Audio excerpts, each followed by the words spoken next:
So, a little less than a year ago, Leanne called me and said, "Elizabeth, do you believe in free speech?" And I said, "Of course I believe in free speech. I've worked so hard on all the constitutional principles." And she said, "Well, will you give one?" And I said, "Okay." So,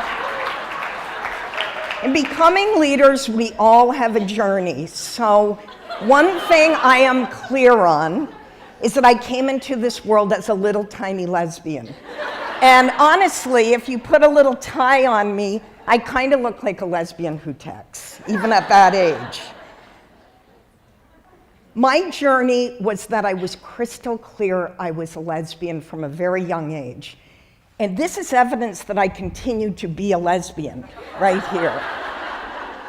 So, what you have to do if you're a young lesbian and you really know it, and it's, the early 70s, you got to get out of town. So I joined, I was recruited and went into a group called Up With People, which is very embarrassing, it's very schmaltzy, but I sang and danced all over Europe, North Africa, and the United States to finish high school, met tons of homosexuals all over the world, and fell in love with a young lesbian from Hawaii. So where did I go? I ran away to Hawaii. And I went to college there and did oceanography and political science. And then I thought, oh my God, I got to earn a living. So I went to law school in California, started at a big firm, and then ended up very early on at Apple Computer. And the lessons I learned at Apple were profound.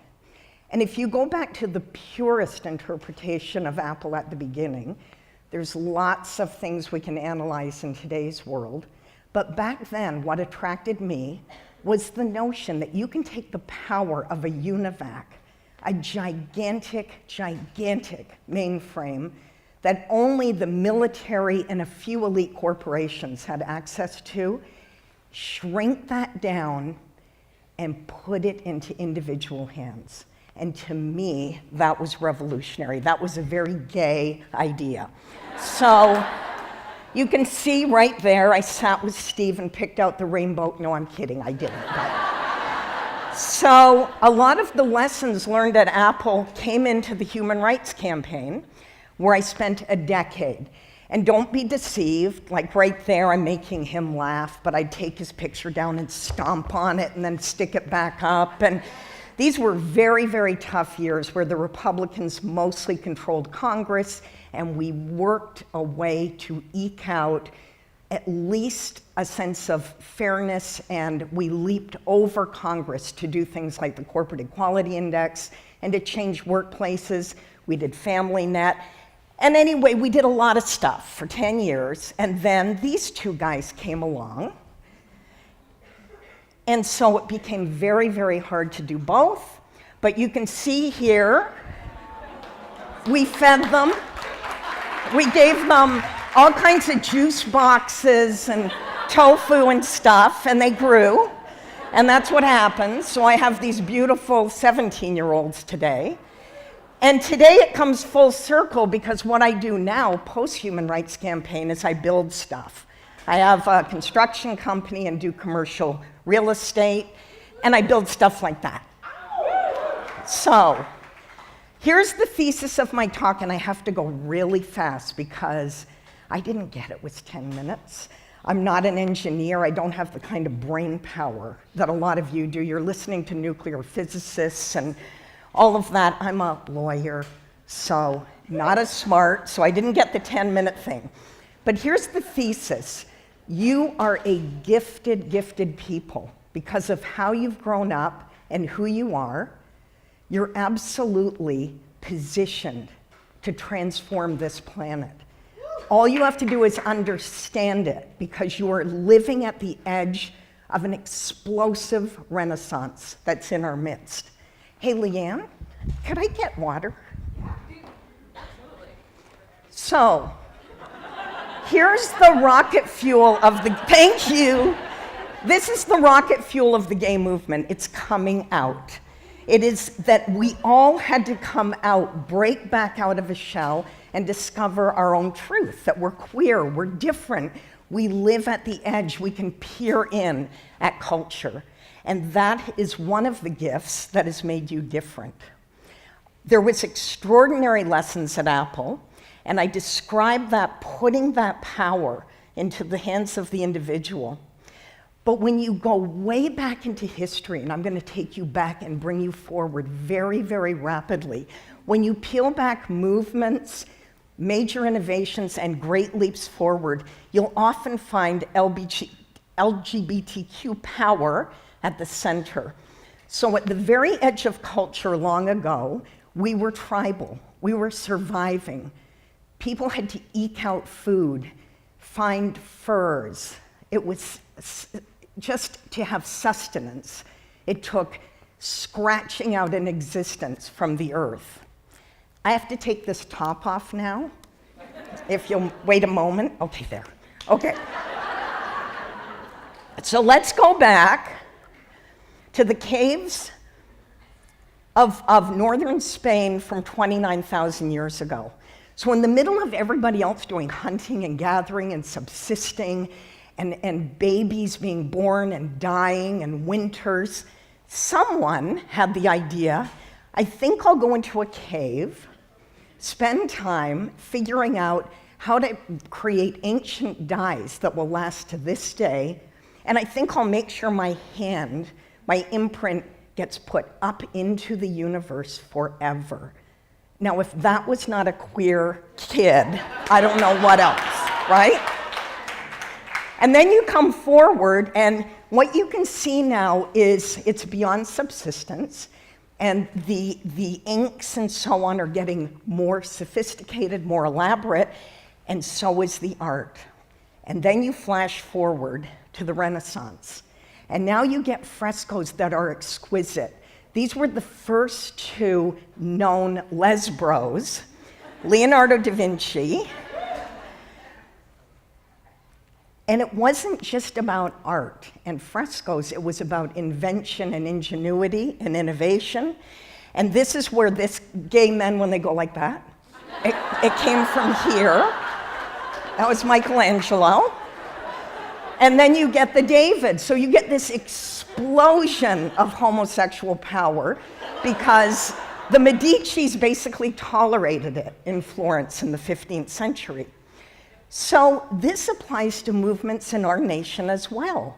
So let's go back. Alan Hart was identified as a girl at birth, one of the very first transgender Americans that underwent complete surgery, but also gave us pioneered X-ray in the use of tuberculosis. Jane Addams literally invented social work. She was born in the late 19th century. And because individuals could now leave the farm and have somewhat of an individual identity, you start to get this whole cluster of daughters of industrialists that send their daughters to college. And of course, it becomes a hotbed of lesbianism.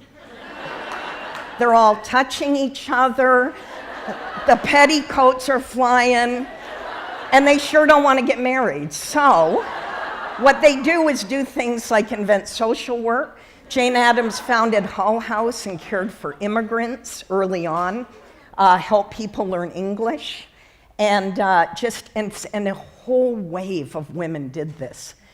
You look at the Harlem Renaissance, James Baldwin. This is one of the most profound authors, Sons of America. Beautiful literary forms, and gave us books like Go Tell It on the Mountain. Sadly, he was black and gay. He did live in Renaissance, but then moved to the West Village. He was uncomfortable and ultimately left and died in Venice because he was so alienated from his nation. But in that same period, you have people like Josephine Baker, who had many, many beautiful expressions and art forms in the form of dance and entertainment, but she had many lady lovers as well. Then you move into World War II, and what happens in the middle of World War II, for the first time in American history, you get huge numbers of LGBT people thrown out onto the theater of war in Europe and in the Pacific, but more in Europe, and they all start to find each other. And this is the very, the kind of, the beginning of the modern movement really comes out of World War II. And Johnny Phelps was the right-hand person, officer in support of Eisenhower. And at one point he said to her, "I think there's a lot of lesbians running around our unit. Can you find out and round them up and bring me a list?" And she said, "Well, sir, if I'm gonna bring you a list, my name will be at the top of it." And he said, "Never mind." So that was the beginning of the end of Don't Ask, Don't Tell. But then you get another explosion in homosexual gray matter in Alan Turing. Alan Turing is the one that really influenced Steve Jobs. It's where the apple comes from. Alan Turing broke the Nazi code and thereby shortened World War II by 2 years. The Enigma code. He was absolutely brilliant, and no one knew who he was. He was openly gay and served Great Britain and the world in helping to end World War II and Nazism. And then later in his life, no one knew who he was, but he lived as an open homosexual in Britain. He had an age-appropriate partner, and they cohabitated, and he got arrested. And when he was arrested, the judge gave him a choice of chemical castration or prison. He chose chemical castration and committed suicide in 1954. But who knew Hedy Lamarr also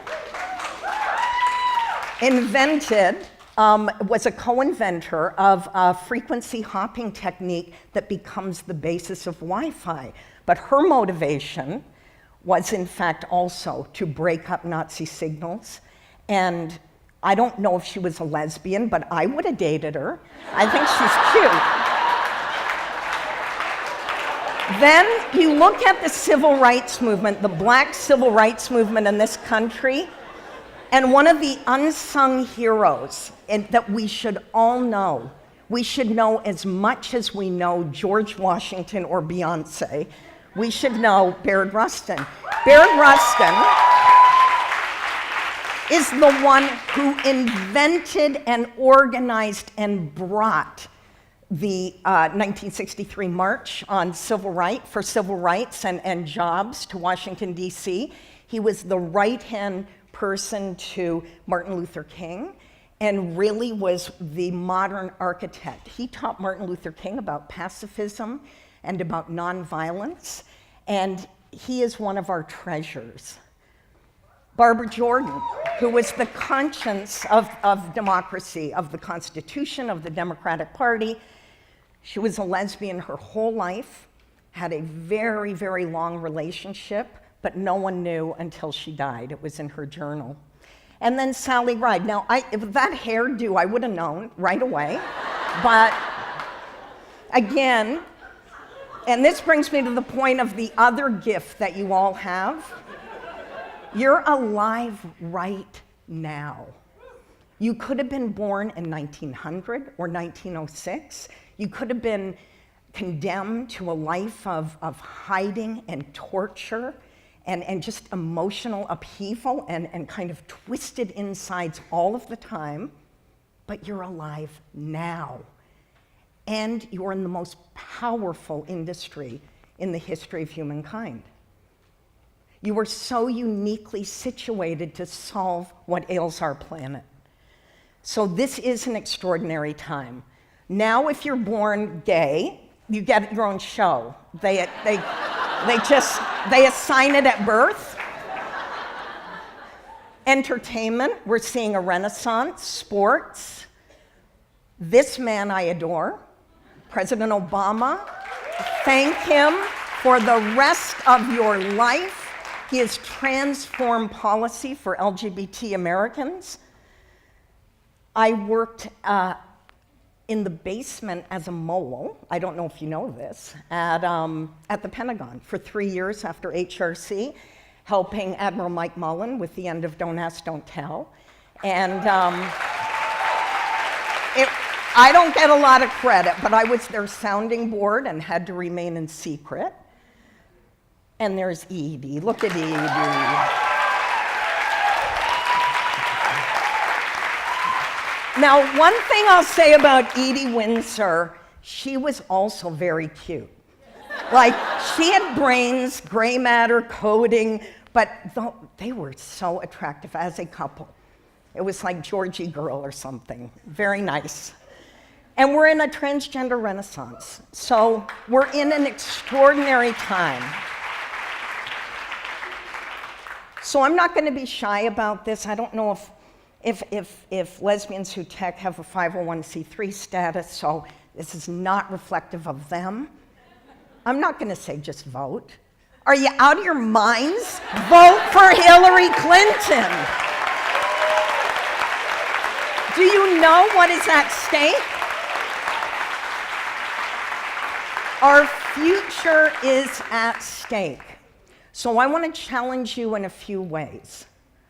One, you're in a powerful, powerful industry. Two, that industry was supposed to be the Mecca.